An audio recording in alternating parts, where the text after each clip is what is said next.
درویش نے لکھا ہے نا، گدھے اور گھوڑے کی بحث ہو گئی. گھوڑا کہتا تھا آسمان کا رنگ نیلا ہے تو گدھا کہتا تھا کالا ہے.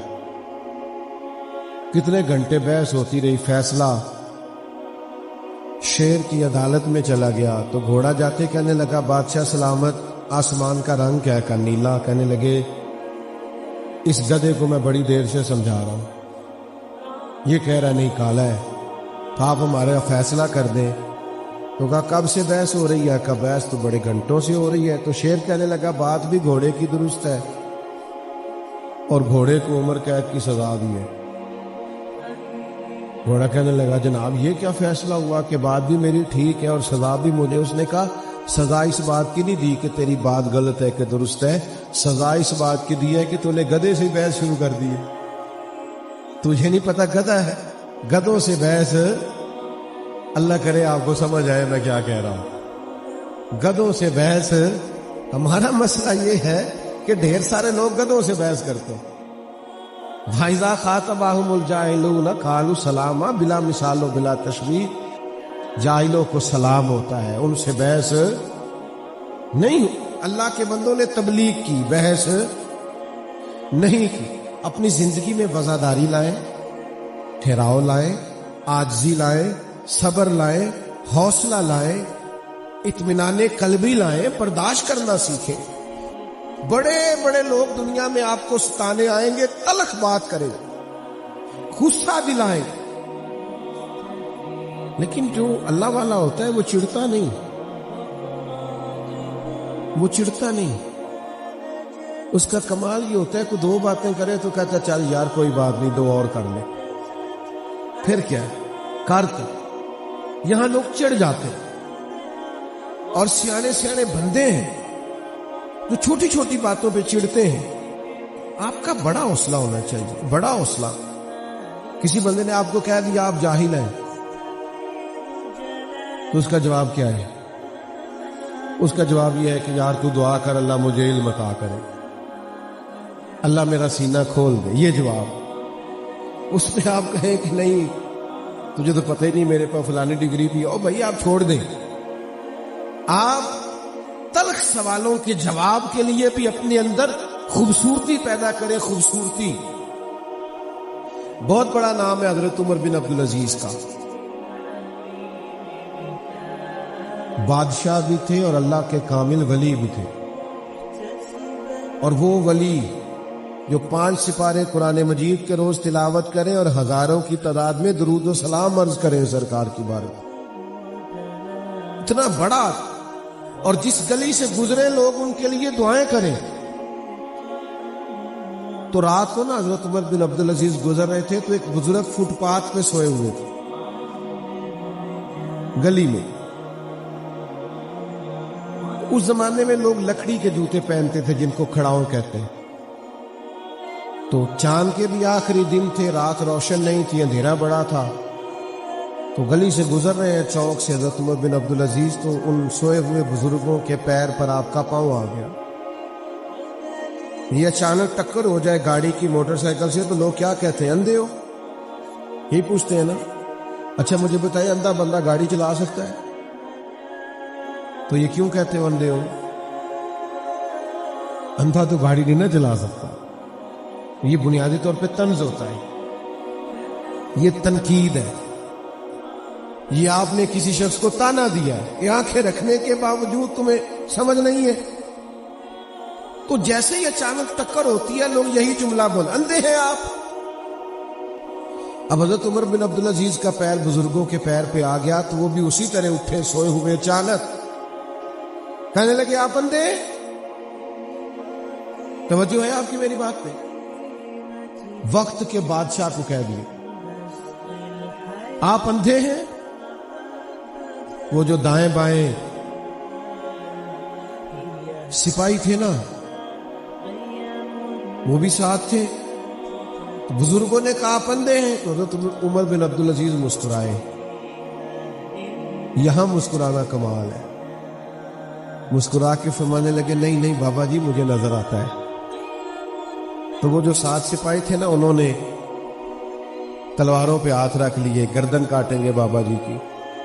بزرگ وہ حضرت عمر بن عبدالعزیز کہنے لگے کیا ہوا؟ کہنے لگے بابا جی نے بے ادبی کی، آپ کو اندھا کہا. آپ فرمانے لگے نہیں بابا جی نے تو نہیں ایسا کہا. کہا جناب کہا ہے. آپ کو پتہ ہے کیتلی چائے سے زیادہ گرم ہوتی. یہ جو ساتھ ہوتے ہیں نا ان کے مسائل سخت ہوتے. کہا جناب انہوں نے تو نہیں کہا. کہا جناب کہا ہے. جناب نہیں کہا. تو حضرت عمر بن عبدالعزیز فرمانے لگے بابا تم سے باتیں کر رہا تھا مجھ سے. کہا حضور آپ سے باتیں کر رہے تھے. تو کہنے لگے انہوں نے تو ایک سوال پوچھا ہے. انہوں نے پوچھا آپ اندھے تو نہیں؟ میں نے کہہ دیا نہیں مجھے نظر آتا ہے. اس میں جھگڑے والی کون سی بات ہے؟ ہر بات میں جھگڑا، ہر بات میں لڑائی. تو رب کے بندے فساد نہیں کرتے، جھگڑا نہیں کرتے. آیت کا اگلا حصہ ترجمہ اور تھوڑی سی بات سنی اور میں اپنی بات کو ختم کروں. پھر فرمایا والذین یبیتون لربہم سجدا وقیاما. نماز کا وقت آئے تو بڑے لوگوں کو معاذ اللہ کام یاد آ جاتا. رب کے بندے کی شان ہوتی ہے کہ اس کا مصلی آباد ہوتا ہے، اس کا رب سے رشتہ مضبوط ہوتا ہے، ان کی عبادتیں کبھی کمزور نہیں ہوتی، دعاؤں میں کبھی کمی نہیں آتی. وہ ہمیشہ اپنے کریم رب سے جڑے رہتے ہیں. بہت سارے آج لوگ کہہ دیتے ہیں فلانی چیز نفل ہے جی، پڑھے چاہے نہ پڑھے. تو میں کہتا ہوں درست ہے بات، نفل ہے کرو چاہے نہ کرو، لیکن اگر کرنے پہ ملے بڑا کچھ تو. حضور نے فرمایا نفل پڑھ پڑھ کے بندہ رب کے اتنا قریب ہو جاتا ہے کہ اللہ فرماتا ہے میں اس کے ہاتھ بن جاتا ہوں، آنکھیں بن جاتا ہوں. پڑھو بخاری مسلم ہے. آپ کو نفلوں کی شان کا ہی نہیں پتا. ایک دوست مجھ سے کہنے لگے جی عصر کی پہلی 4 رکعتیں کو ضروری ہیں. میں نے کہا ضروری تو نہیں، پر پیروں سے مولویوں سے درویشوں سے دعا کراتے پھرتے ہو. عصر کی پہلی 4 رکعتیں پڑھو، تمہیں مدینے والے نبی کی دعا ملے گی. حضور نے فرمایا جو یا اللہ جو عصر سے پہلے 4 رکعتیں پڑھے اس پہ رحم فرما.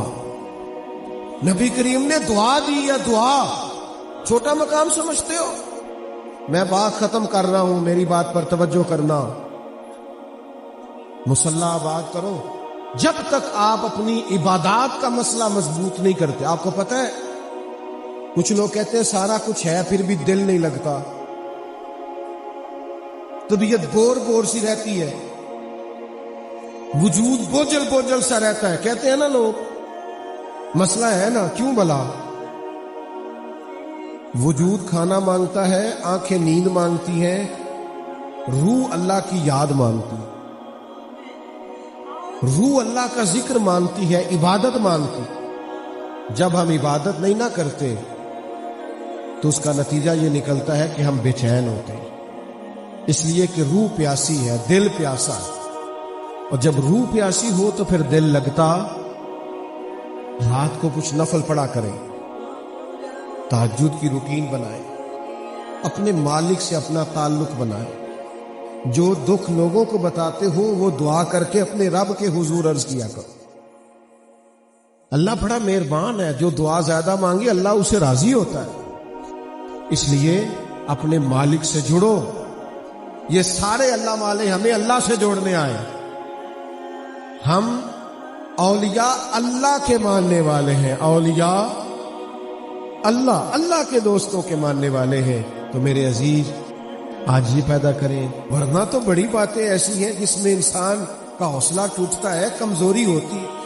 اللہ کے بندے الجھا نہیں کرتے، ہر جگہ بحث نہیں کرتے.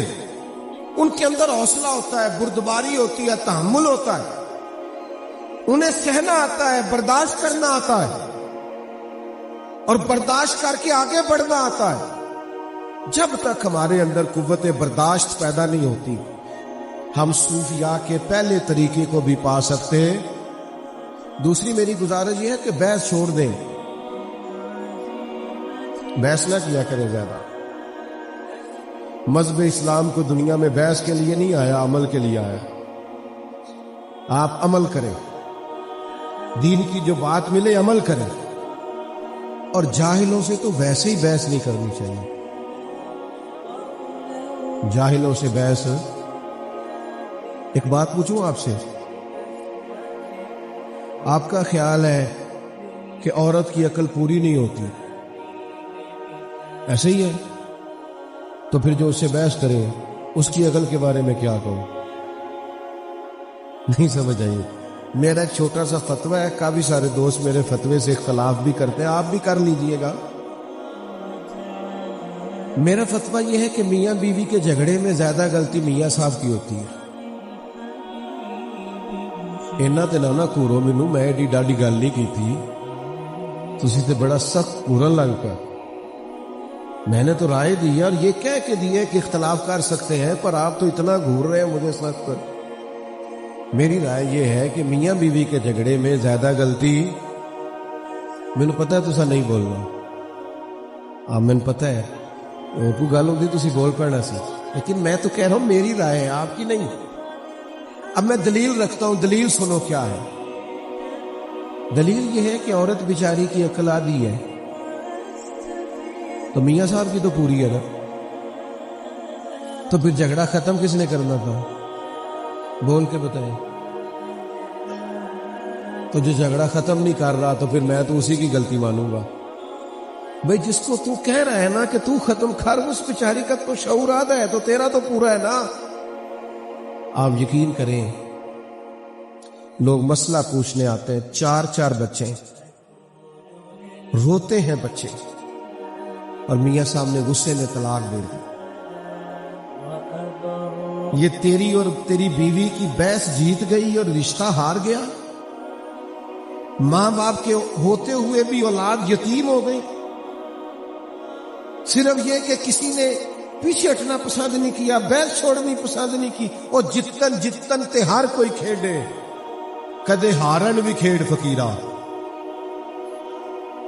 ہمارا تو سٹائل ذرا ہٹ کے ہے۔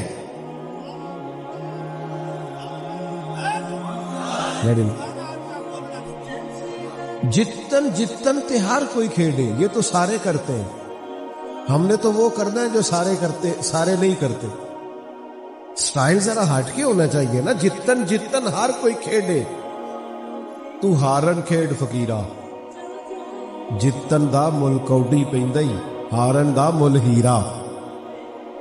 ہار جائے کبھی کبھی، رشتے بچائیں، تعلقات بچائیں، محبتیں بچائیں، بھائیوں سے تعلق بچائیں، رشتہ داروں سے بچائیں۔ ہر وقت بحث میں اختلاف ہی ہوتا ہے۔ علماء کریں گے ایک حق کے حق کے لیے، کبھی کسی دینی مسئلے پہ بحث کرنی ہوگی تو اس کا اجر ہے، لیکن یہ جو ذاتیات کے لیے بحث ہے اسے چھوڑ دیں، اور جاہلوں سے تو بالکل چھوڑ دیں۔ امام شافعی رحمۃ اللہ علیہ فرمایا کرتے تھے، کبھی کبھی میری گفتگو علماء سے ہوئی کسی فروعی اختلافی مسئلے میں، تو جب علماء سے بحث ہوئی تو کبھی وہ عالم میری رائے مان گئے اور کبھی میں ان کی مان گیا، کبھی انہوں نے ہار قبول کر لی اور کبھی میں نے کر لی۔ علماء قبول کر لیتے ہیں رائے دلائل کی روشنی، لیکن امام شافعی فرماتے ہیں جب بھی میری کسی جاہل سے بحث ہوئی ہے نا، ہمیشہ جاہل ہی جیتا ہے۔ عالم جاہل سے جیت سکتا کیونکہ ہے ہی جاہل، جاہلوں سے بندہ جیت سکتا، تو اب جو جاہلوں سے بحث کرے، پیر بڑے جعلی ہیں، پیر بڑے جعلی کہتے ہیں نا، لوگ کہتے رہتے ہیں۔ تو میں دوستوں سے اکثر کہا کرتا ہوں کہ نرے پیر نہیں جعلی، مرید بھی کافی جعلی ہیں۔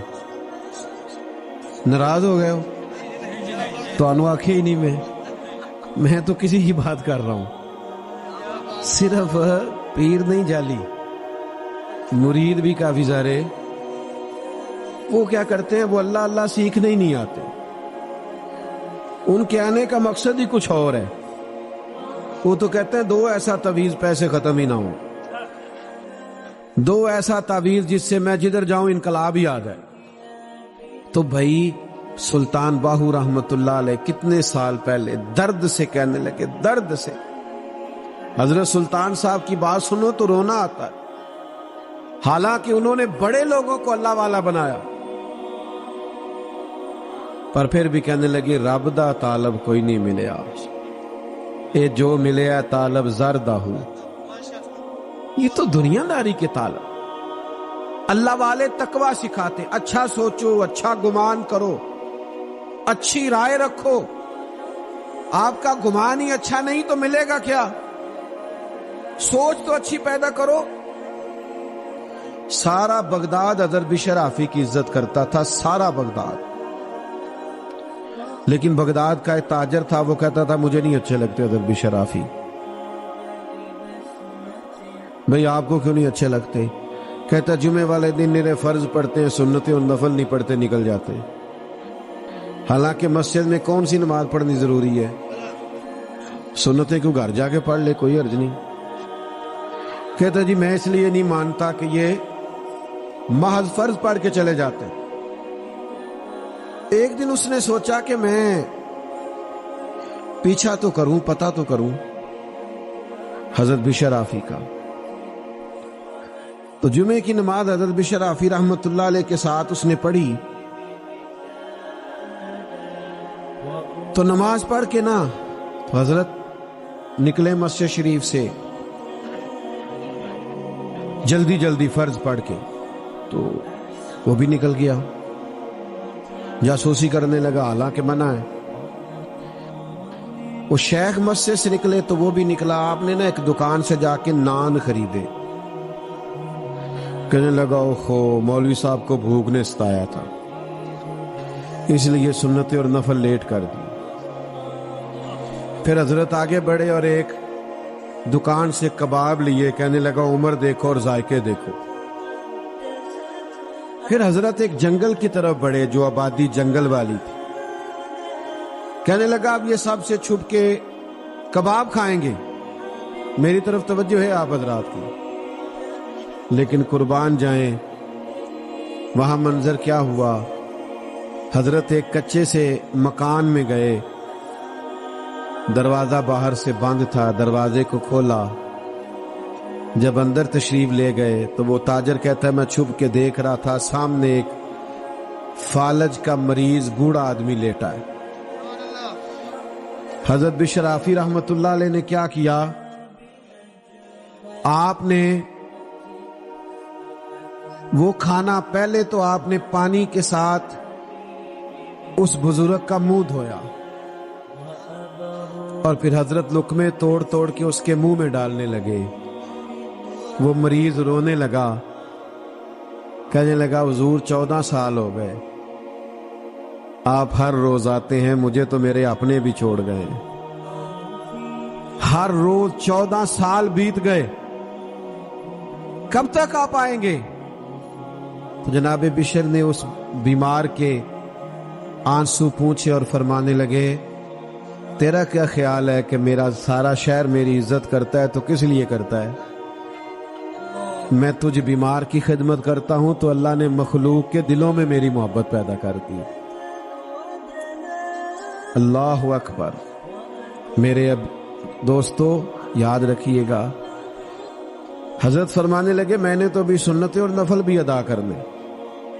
تو شیخ وہاں سے باہر نکلے تو وہ تاجر قدموں میں لگ گیا، کہنے لگا جس بات پر میں آپ سے بدگمان ہوتا تھا وہ تو آپ کی بہت بڑی خوبی نکل آئی ہے، تو بہت بڑی خوبی ہے۔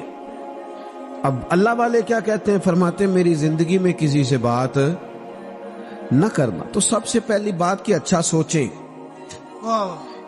ہمارے ہاں نا انزائٹی ڈپریشن کے مریض بڑھ رہے ہیں تو ڈاکٹر ان کو مشورہ دیتے ہیں کہ اچھا سوچا کریں،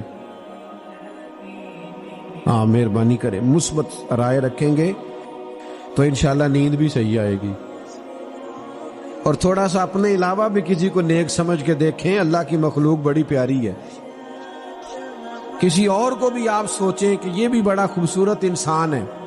مجھے بتاؤ یہ جس آدمی نے مائک لگایا ہے، سٹیج بنایا ہے، دریاں بچھائی ہیں، ان کی کیا عزت ہوتی ہے محفلوں میں، جلسوں میں؟ میں نے ایک دفعہ ایک ساؤنڈ والے سے کہا، میں نے کہا یار نماز پڑھتے ہو تم اتنی تقریریں سنتے ہو؟ کہندا حضرت صاحب جیڑا مولوی آندا ہے ساڈے نال تے لڑ کے ٹر جاندا ہے، آواز اونچی کرو تے آواز نیویں کرو، تو وہ پیار کرے گا تو پڑھ لیں گے نماز، تو کیا اہمیت ہوتی ہے؟ لیکن مجھے بتاؤ اگر ساؤنڈ نہ چلے، یہ دریاں نہ بچھے، تو محفل کا نظام چلتا ہے؟ تو اچھا سوچیں، سب کی ضرورت ہے، سب کے ساتھ پیار کریں، بچنا ہے تو بد عقیدہ سے بچنا ہے، باقی آپ اپنوں کے ساتھ رویے کو بڑا خوبصورت بنائیں۔ ایک تو تقوی سوچ کا، ایک پھر بولنے کا تقوی۔ آپ کی گفتگو میں کوئی ایسا لفظ نہ ہو جو بازاری محسوس ہو، جو آپ کی شخصیت اور وقار کے منافی ہو۔ آپ احتیاط سے بات، ایک تو ہمیں بولنے کا شوق ہی بڑا ہے، کچھ لوگ اتنی باتیں کرتے ہیں، کئی دفعہ دل کرتا ہے کہ یار آپ مطلب اللہ خیر کرے، اللہ کرے آپ کا ذہن سلامت رہے، تو بہت ہی بولتے ہیں بھیا، کچھ تھوڑی باتیں کسی اور کو بھی، بلکہ ہمارے ہاں ایک اور بات عام ہو گئی، نہیں کوئی بات کر رہا ہے تو بیچ میں کود جائیں گے، کہیں گے قطع کلامی معاف، اور اپنی بات شروع کر دیں گے۔ تو میں کہتا ہوں ابھی تو ہم نے معاف کیا ہی نہیں، آپ نے معافی بھی گن پوائنٹ پہ مانگی ہے، قطع کلامی معاف، لہذا اپنی بات شروع، ہم نے تو بھی معاف ہی نہیں کیا۔ اچھا بولے، صاف ستھری بات کریں، جسے حق جانے وہ کہیں، اپنی گفتگو کو باوزن کریں، با طہارت کریں۔ مشکات شریف میں حدیث ہے، نبی کریم صلی اللہ علیہ وسلم نے فرمایا، اللہ کے حبیب فرماتے ہیں تم بات کرتے کرتے کبھی کبھی ایسا جملہ بولتے ہو تمہیں پتہ ہی نہیں ہوتا رب تمہارے لیے جہنم کا فیصلہ کر دیتا ہے۔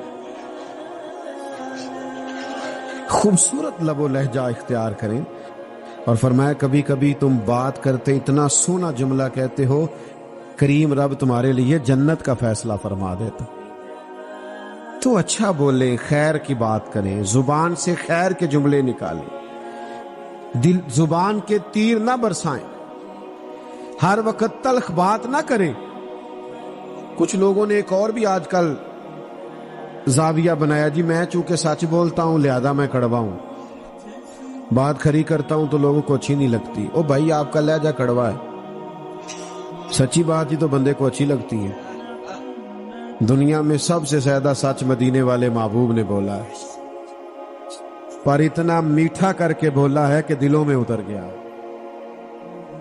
او جی میں سچ کہتا ہوں، کائنات کا سب سے بڑا سچ یہ ہے نا کہ اللہ وحدہ لا شریک ہے، سب سے بڑا سچ یہی ہے نا، لیکن قرآن کریم نے کہا اسے بھی حکمت سے بولو، ادعو الی سبیل ربک بالحکمہ، کسی کو رب کی طرف بھی بلاؤ تو حکمت کے ساتھ بلاؤ، دانائی اور تدبر کے ساتھ بلاؤ۔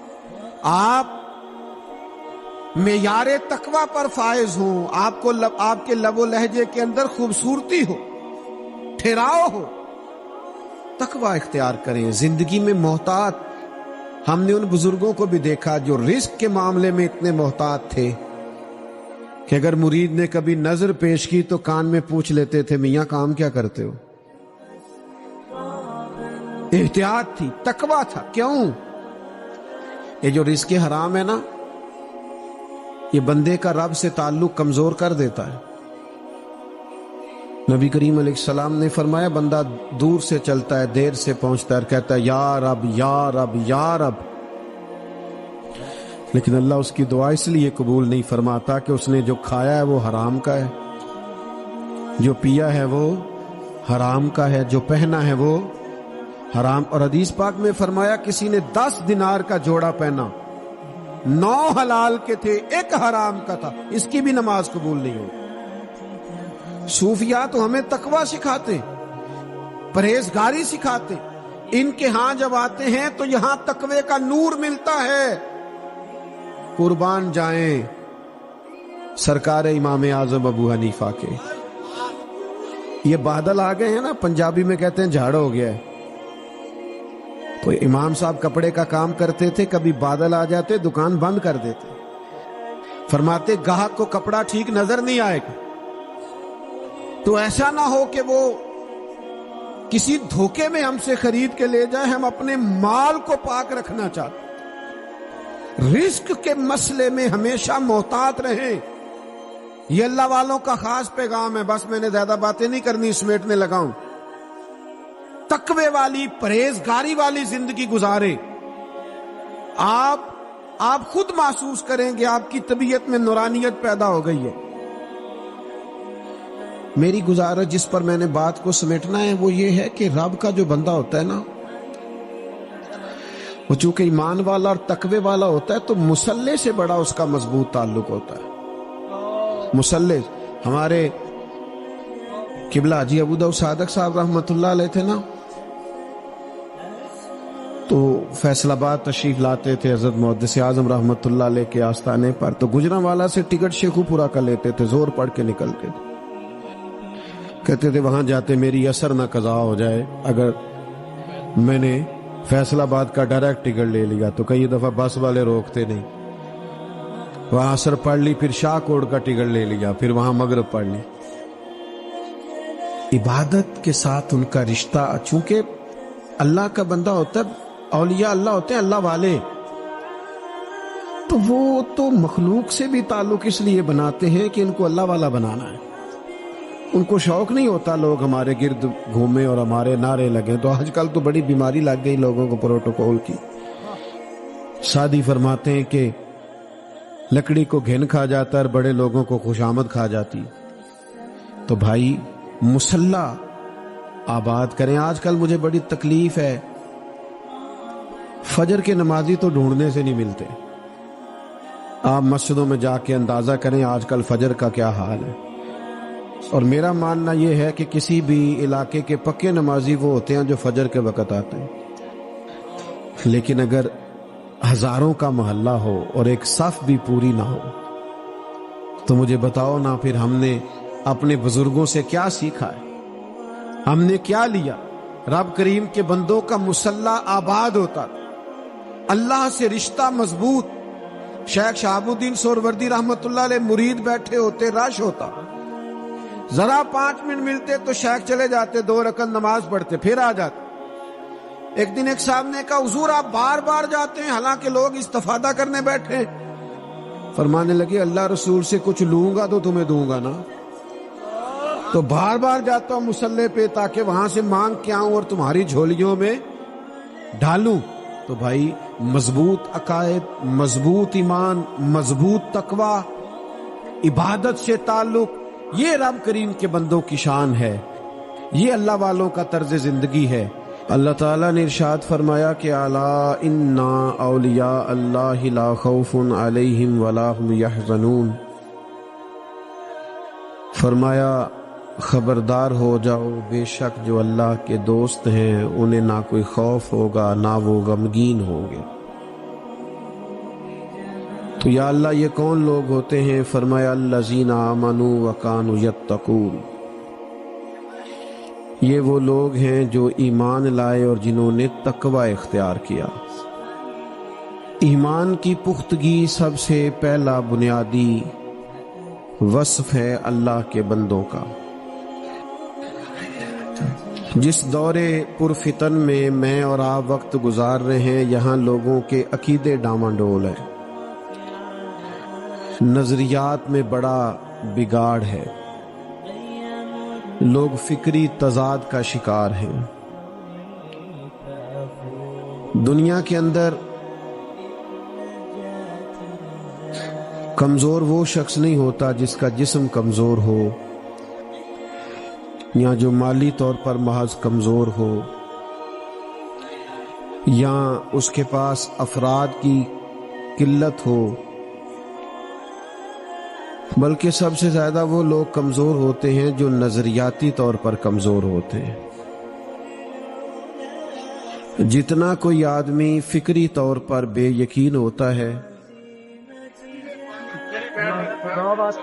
بھائی آپ بیٹھ جائیں، پیارے بھائی کہیں بیٹھ جائیں، آپ بھی تشریف رکھیں، محبت سے بیٹھ جائیں، اللہ آپ کو سلامت رکھے، سب حضرات بیٹھ، آپ بھی 2-4 لوگ بیٹھ جائیں جی، کیمرے والے، کیمروں کی ضرورت نہیں ہے، بیٹھ جائیں آرام سے، اللہ سلامت رکھے، پیچھے لوگوں کو بات سننے دیں، آپ تو بڑے پیارے لوگ ہیں، سب بیٹھ جائیں۔